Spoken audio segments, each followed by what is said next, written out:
Welcome to the Cult Film Showdown's series on the Hitchhiker. This is the 8th episode of our series on the 1980s adult audience series, The Hitchhiker. My name is James Cotta, and I am joined by Nick Boxer. Boobies. And we are speaking of boobies, we are joined by Jack Hall. Oh, I'm like 44D. Gotta lose some weight. And as I said, we're on this is our 8th episode, looking at what has become a really cool series to look back on. We're pretty happy with these shows. The Hitchhiker, which ran on was Showtime, right? Yeah. Showtime, mid 1980s, and I think so. Wait, or was it HBO? it's only our 8th if we can episode, get one thing right, HBO. HBO. This episode sort of felt like Skinamax, though. It does at that. And there is no star of 80s and 90s Skinamax that is bigger than Shannon Tweed. Jack, why don't you tell us a bit about Shannon Tweed before we talk about the episode? Shannon, does anybody listening to this need to know who Shannon Tweed is? Like, if you are listening to the Cult Film Showdown, odds are you're familiar with the 1981 Playboy Playmate Shannon Tweed, and wife of Gene Simmons, who had a long career for many, many years, known mainly for not leaving her clothes on. I think first came to my attention in Hot Dog the movie. Which was like 1984. That one of the first Oscar R-rated that year, comedies right? I ever saw. Yeah, I mean, she's Shannon Tweed. She's a legendary hottie. Absolutely. And I can't remember, did we do Cannibal Women in the Avocado Jungle of Death on our search for the B movie, ultimate B movie? I forgot to that one. No. I'm trying to think of what the first thing I would have seen her in was. Dragnet. Dragnet might have been the first thing. But kind of one of those actresses who was just, because she was a Playboy Playmate, there was a way into to acting. There was a market for Jiggly at that point, and the VHS market went crazy, and then Skinamax began. Nick, and she dated Hugh Hefner for a while. Also, it should be noted, she did. She was. I mean, I don't know if you know this about Hugh Hefner. Had a type.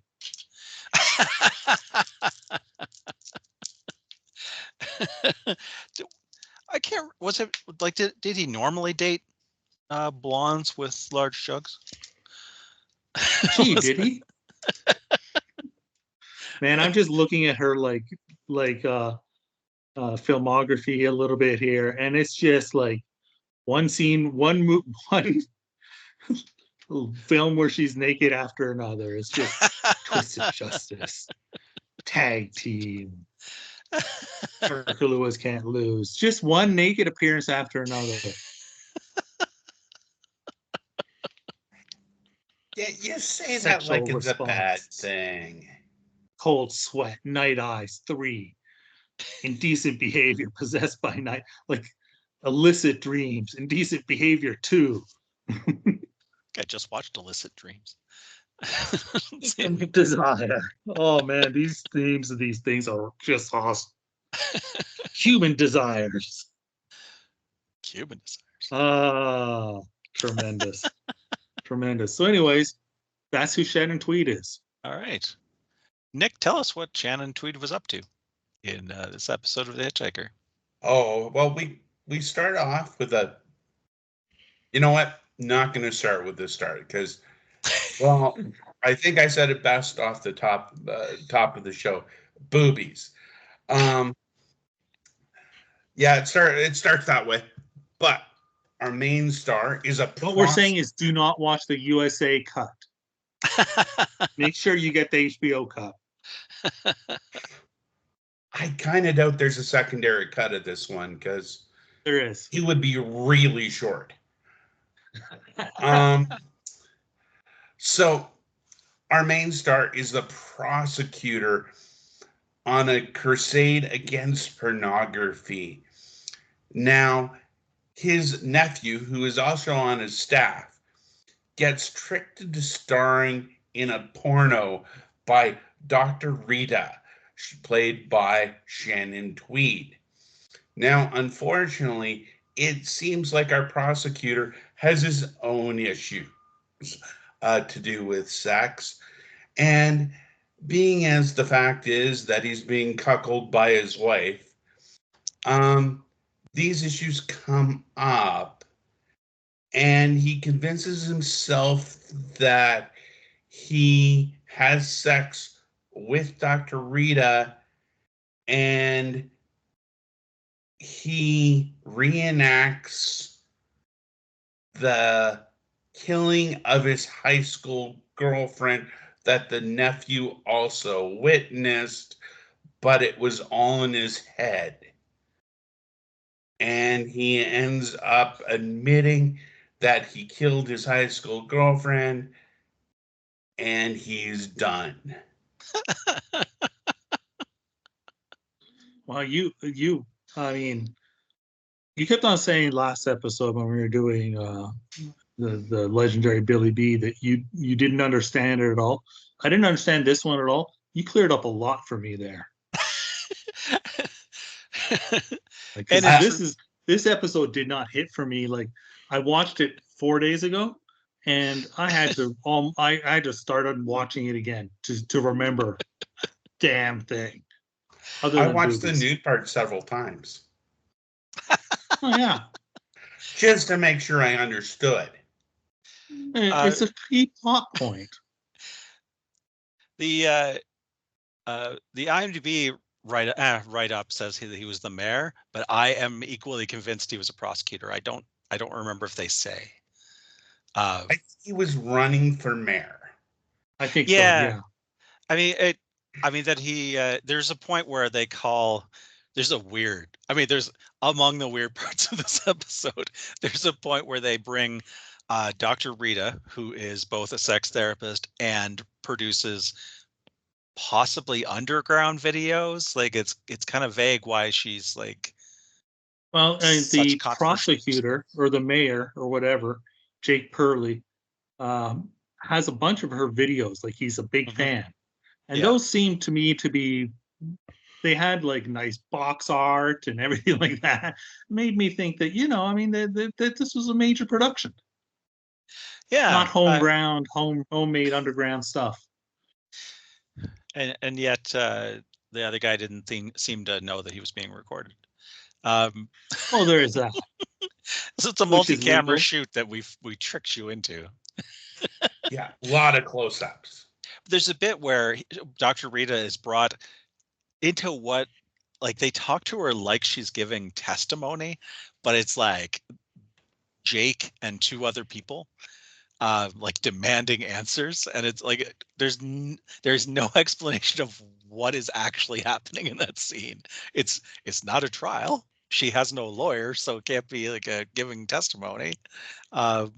It's really, and there's no reporters, so like I don't know what the show is for. It's a weird bit. And also funny is that I don't agree completely with Nick's summary, but I also will not say that he's wrong about any of the summary. Well, I mean, I had no idea if what was going on was happening because she has some sort of special powers. Is she like some sort of mystical creature or something like that in reality, or was it all in his head? Like, I could not tell the way this was done. Mm-hmm. Well, in my reading of it was that everything happened. That he, that when he was in high school, he thought he killed his girlfriend, and then this woman shows up who, actually, it was vague about whether it was his girlfriend or not. Like, it was that that he I thought it thought was he just some woman. killed.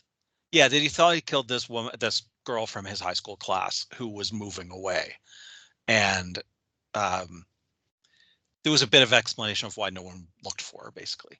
Um, and he thought he had killed her because he couldn't get it up when they were going to have sex by the water, um, and as one did at that time, I guess. Um, and the sex by the water thing actually probably still happens. See, I think the hint in that scene is where he's disturbed, where she says "fuck me" and not "love me." Well, then it's going back and forth between, like, I think he's also actually about to have sex with Dr. Rita, because like I think Dr. Rita has shown up and he is remembering this thing while, like, that really happened while he was really having sex with her. And then I but like he's you gotta love when it's I think this is what happened. and then and the question is, like, is she, this is like 20 years or whatever has passed since like more than 20 years um, since this high school event.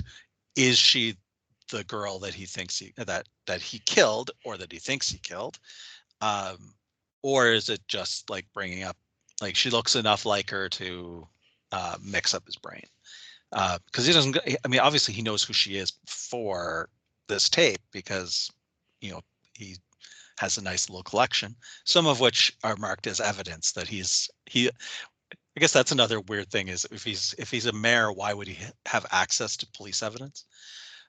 Small But town. small town, I guess. Maybe he's also the sheriff. That's possible. Um, so yeah, my take is that everything really happens. He really thought he killed this girl. He really was having sex with Dr. Rita, and that it's just because he's flashing back. He's having like PTSD kind of flashback to when he, murdered someone, which is probably something that would stick with you. Can't That speak. makes sense, because I watched it and thought everything was in his head, Hmm.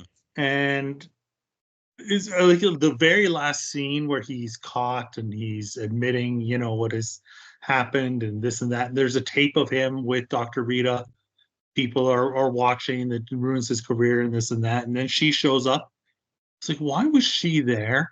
Like that didn't make any sense to me, but it might make more sense if, like, I thought again that was because she was some sort of mystical thing that had come from his to make justice for what had happened in the past. Mm, But yeah, it's possible, like everything did happen. I mean, I can see that reading as well, though. Yeah.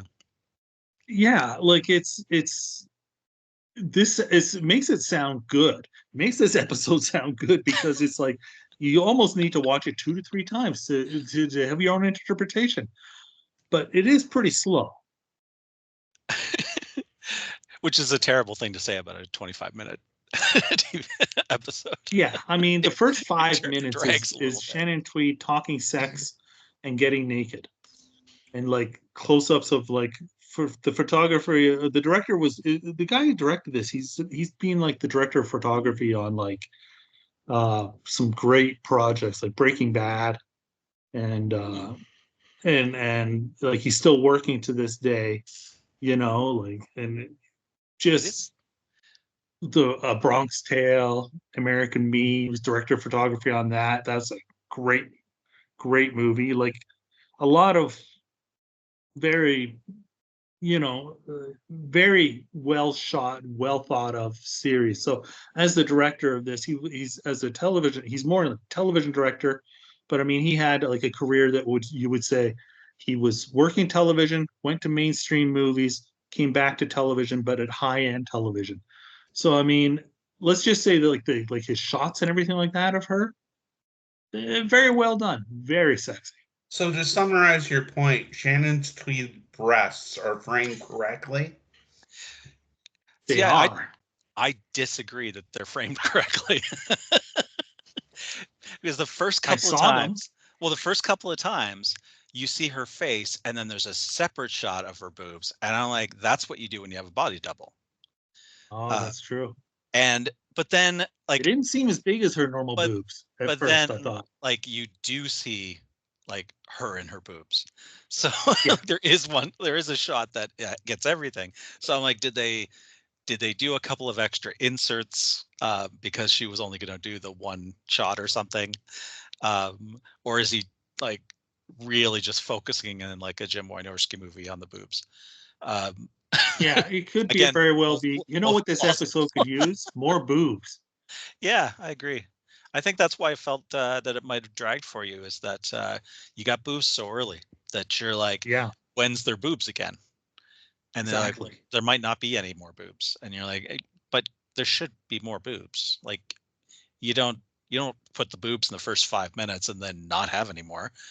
I guess you do. That's how VHS worked. Um, that's it's the entire financial plan of Canon Films right there. Um,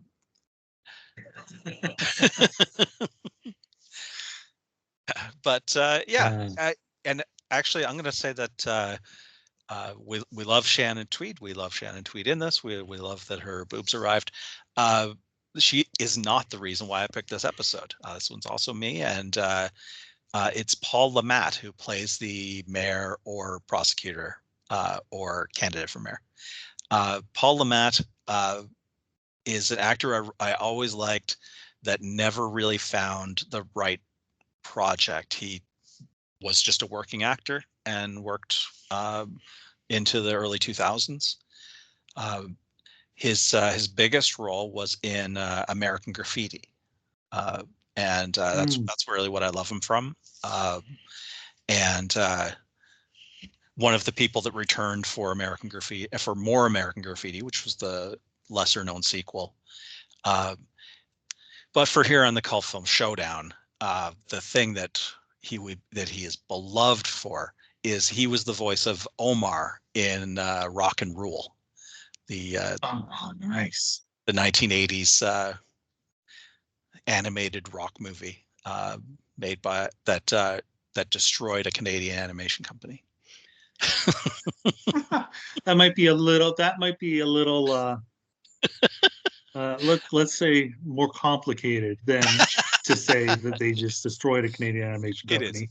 There's an interesting backstory behind that one for sure. but what Someday it we need to is get into it. but what it is a classic. It's Absolutely. an incredible film. Um, and yeah, he never found that other. He never he didn't do a lot of series. He didn't do any series work. He just did the episode here and there. Um, yeah, bit of I guess Lonesome Dove in like the mid '90s. That's quite. He would have been.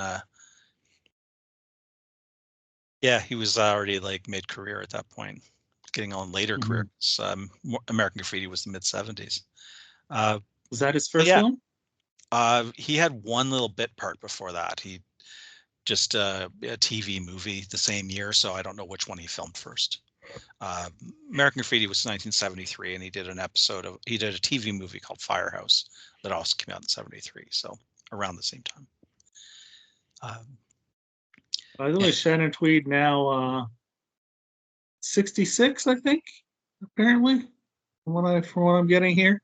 It's weird when people that you grew up admiring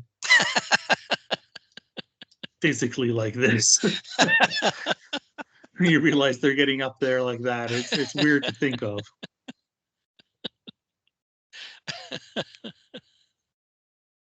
indeed. Where you like, oh man, she was like just such a pinup model, and oh wait, that was 30 years ago. Uh, Yeah, yeah. Now she's 66-year-old grandmother. that's a whole other category on Pornhub. Gilf. Gilf category.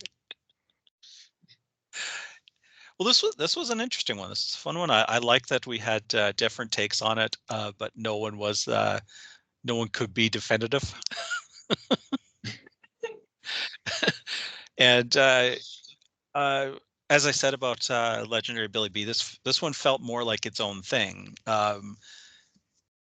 if she was like an avenging spirit, is kind of like maybe an Outer Limits or Night Gallery kind of thing, but it does feel like it's its own thing. It's like it's sort of a mystery, it's sort of a horror, and sort of a moral tale. Yeah, and what we're trying to say is they really found their rhythm somewhere in season 4. Hmm. It'll be curious. This is our 8th episode out of 10. We've got a couple more to go, and the final two. One of them is right after this, May of '87, so about 2 months after this, and the other is a year before. So it'll be curious to kind of look at that now. Now that we have the context of the series as a whole. Anything else on doctor's orders? Boobies. Did anyone? Did anyone? We want to be clear that Shannon Tweed is her boobies are in this. Again, you can't find that anywhere else. No, this is the appearance where she was naked. Yeah, it's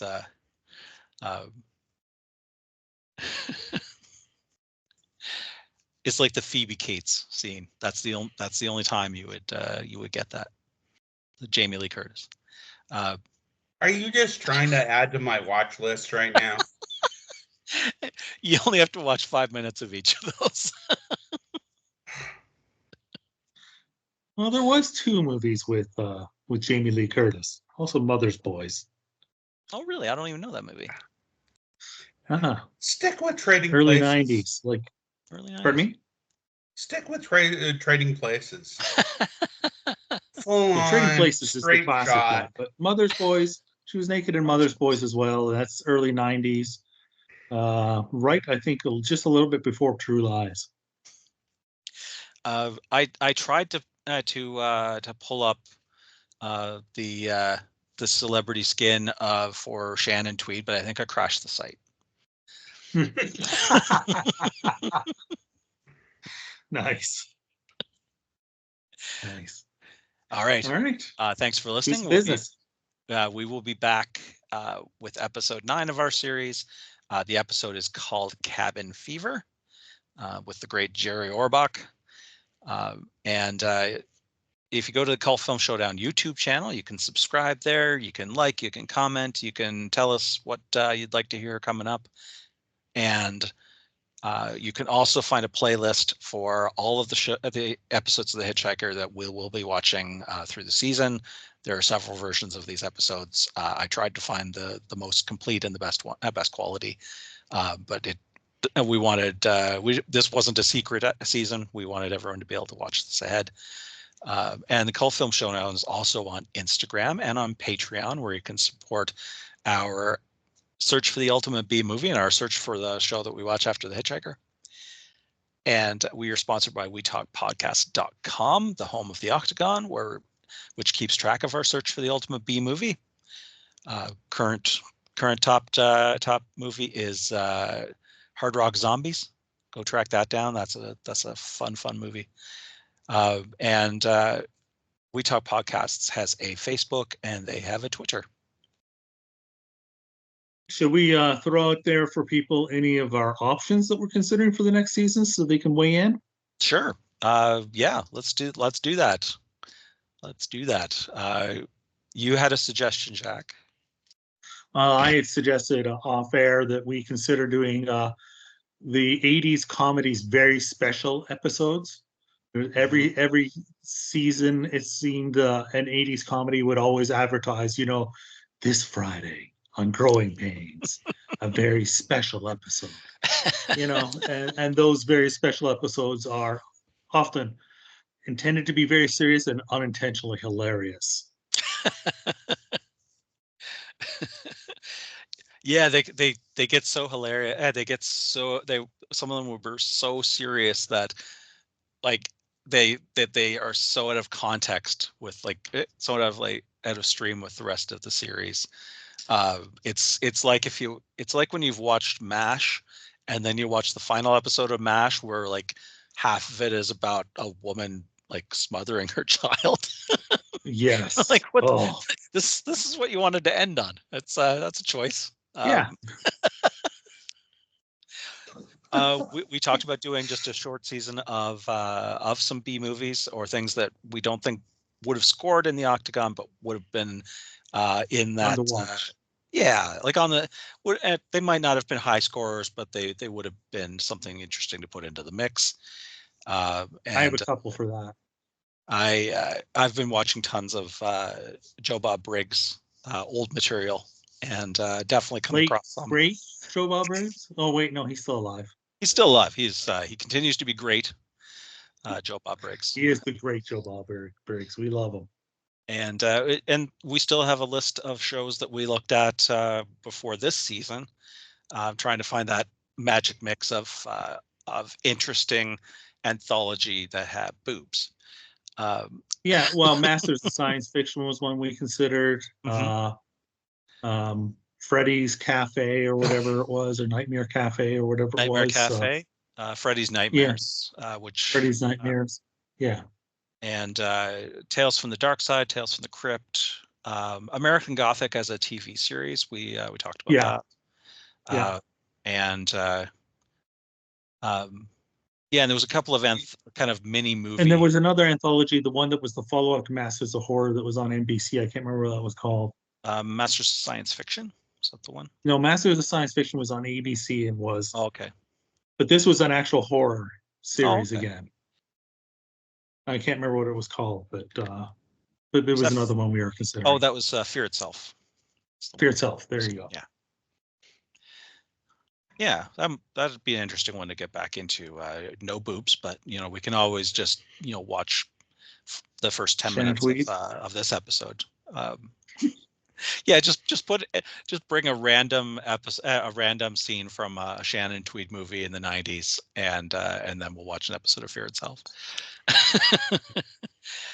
uh, so again, subscribe on YouTube or your favorite podcast app. We'll be back shortly with Cabin Fever.